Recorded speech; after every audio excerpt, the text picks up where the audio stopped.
माननीय मनोज जरांगे पाटील आणि बीड जिल्ह्यातील संपूर्ण मराठा समाजाचे प्रमुख लोक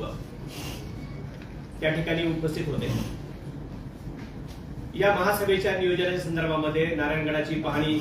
या सर्वांनी केली असता आणि नारायणगडाच्या आजूबाजूच्या परिसराची पाहणी केली असता नारायणगडावर सभा घेत असताना बीड जिल्ह्यावर दुष्काळाचं सावट असलेले पाहून आणि आजूबाजूच्या ठिकाणी कुठलीही पाण्याची व्यवस्था येणाऱ्या लोकांसाठी या ठिकाणी करता येत नसल्या कारणाने तसेच 8 जूनला